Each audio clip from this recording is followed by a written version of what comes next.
नमस्कार, मेरा नाम दानवीर सिंह है और आप देख रहे हैं फेसबुक लाइव।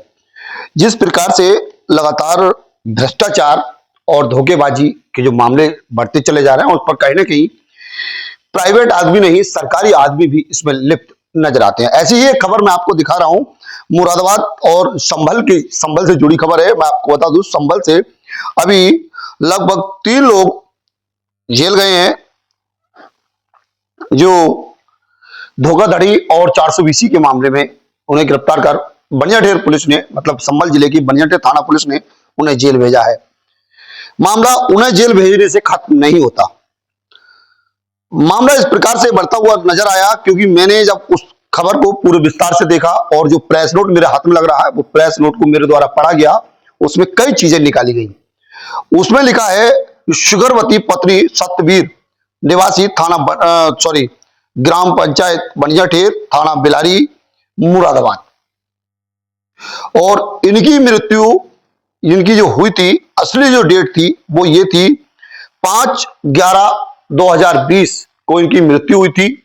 लेकिन कुछ लोभ लालच जो उनके पति के जहन में आया और कुछ माफियाओं से, जो बीमा माफिया होते हैं, उनसे मिले, उनसे मिले और उसी को देखते हुए वो ग्राम विकास अधिकारी से मिले।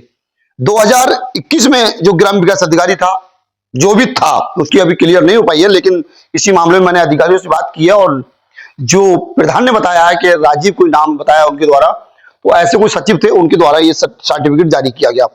सर्टिफिकेट जारी करने की डेट है 31/3/2021, यानी कि डेट जो मृत्यु होती है महिला की, वो 5/11/2020 में होती है। मृत्यु सर्टिफिकेट जो जारी किया जाता है, मृत्यु सर्टिफिकेट की डेट होती है 30/11/21 और ये फर्जी सर्टिफिकेट पर सचिव की मोहर लग जाती है 31/3/2021 के लिए।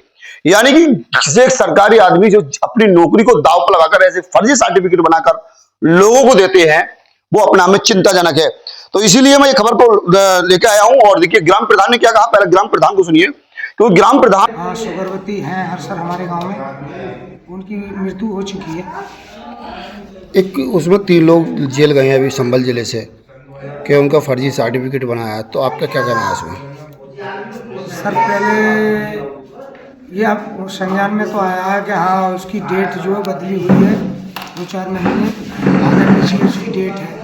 और पहले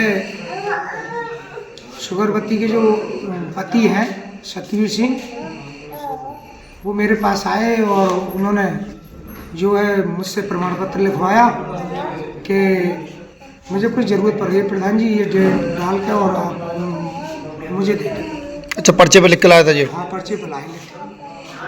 फिर आपने सत्यवीर सिंह, तो मैंने जो है पर्चे पे कोई डेट लिख के और दे दी। तो क्या मानते हैं इसमें सत्यवीर सिंह भी दोषी है, नहीं है? किस प्रकार से जैसे आपसे धोखाधड़ी से काम करा के ले गया? देखो, धोखाधड़ी से तो काम कराया है, क्योंकि जो डेट है उन्हें वो डेट बतानी चाहिए थी, क्योंकि हम पे कोई अभिलेख तो होता नहीं है। मृत्यु होती है गांव में किसी प्रकार की, तो हम ये रखते हैं कि हाँ मृत्यु इसकी हुई है या नहीं हुई। मृत्यु तो हुई है, मगर इन्होंने थोड़ा इसमें ही जालफेर कर दिया, इन्होंने थोड़ी इसमें छुपा कर लिया। प्रधान को सुना, ग्राम प्रधान ने सीधे लफ्जों में कहा है कि इस प्रकार से सर्टिफिकेट जारी किया गया है वो गलत है और इस पर कार्रवाई होनी चाहिए। लेकिन जो सत्यवीर है, वो सत्यवीर कह रहा है कि वो गांव के जो जेल गया है, जो व्यक्ति जेल गए हैं, उन्होंने सर्टिफिकेट खुद जारी कराया था। तो गैर मोहर के तो होगा नहीं साहब, गैर सचिव के तो होगा नहीं। जब सचिव की वेबसाइट से वो मृत्यु सर्टिफिकेट जारी होता है, जिम्मेदार सचिव हुआ, तो सचिव पर कार्रवाई क्यों नहीं होगी? ये वो सचिव साहब की तस्वीर है, मैं आपको दिखा दूं, ये देख सकते हैं आप। इनका नाम राजीव है और ये बिलारी ब्लॉक में अभी मौजूद हैं। इनके द्वारा वो सर्टिफिकेट जारी किया गया, जो उनका कहना है, अशोक कुमार, जो सतवीर का कहना है। लेकिन सतवीर भी इसमें दोषी है कि वो सतवीर प्रधान से जब मोहर लगा के गया, तो भाई सतवीर ने फर्जी डेट क्यों बताई? क्या इसमें सच्चाई कुछ और है? जी हाँ, हम सच्चाई तक पहुंचे तो मामला यह है कि जिस प्रकार से 5 लाख रुपए का इसका बीमा हुआ, 5 लाख रुपए में सतवीर को 1.25 लाख रुपए दिए गए। जब सतवीर को 2.5 लाख रुपए का बीमा बताया जाता है, जब बीमा 2.5 लाख का बताया जाता है, जब पूरी पोल खुलती है और 5 लाख का जब जिक्र आता है, सतवीर को पैसे कम मिलते हैं, तो सतवीर इसका विरोध करता है। इसमें जो जो लोग लिप्त थे पूरे प्रकरण में, उन लोगों के खिलाफ सतवीर ने एक प्रार्थना पत्र दिया, उस पर संभल पुलिस जांच कर रही थी। और भी एक मामला आया था कुड़ थाना ताला कुड़ फतेहगढ़ का, तो उसके आधार पर ये भी मामला खुला और इसमें 3 जो लोग जेल चले गए, एक अभी फरार है। इसी प्रकार से एसपी ने तमाम खुलासे करते हुए जिक्र किया है। तो मेरा मेन मकसद ये है कि आखिरकार जो ग्राम विकास अधिकारी बिलारी ब्लॉक में अभी मौजूद हैं, उन पर कार्रवाई कब होगी। अधिकारी से बात की जा रही है, अधिकारी कह रहे हैं मुझे 5 दिन का समय दीजिए। तो डीपीआरओ से कल हम लोग गए और मिले, उन्होंने 5 दिन का समय मांगा है। यदि इनके द्वारा कोई सचिव के द्वारा ये प्रार्थना पत्र ये मृत्यु सर्टिफिकेट जारी किया गया है, तो इनके खिलाफ जो विभागीय कार्रवाई की जाएगी, उनका कहना है। अब देखना ये होगा कि जिस प्रकार से विभागीय कार्रवाई कितने समय में क्या की जाएगी, ये एक बड़ा जो कि उससे जिसकी वजह से उनकी मृत्यु 5/11/2020 को हो गई। उनकी मृत्यु के उपरांत दिनांक 12 जनवरी 2021 को इनके नाम की एक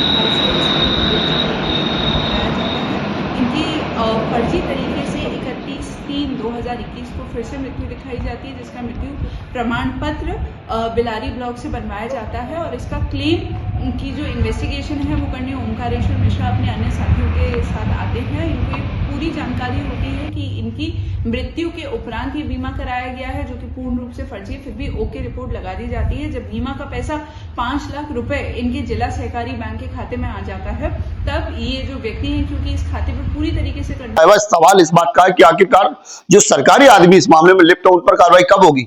आपने कोई नोटिस जारी किया, आपने कोई विभागीय कार्रवाई की जांच की, आदेश किया, ये एक बड़ा सवाल है। क्योंकि इसमें सिस्टम में ही गड़बड़ साला है, यानी कि सिस्टम पूरा ऊपर से नीचे तक करप्ट है और उसमें कहीं न कहीं सचिव की बड़ी भूमिका है। तो इसके लिए सचिव पर बड़ी कार्रवाई होनी चाहिए। लेकिन हम लोग इस मामले को लेकर लगातार सख्त हैं और देखना यह होगा कि आखिरकार जो राजीव चौधरी हैं सचिव साहब, उन पर कितने समय में कार्रवाई की जाएगी।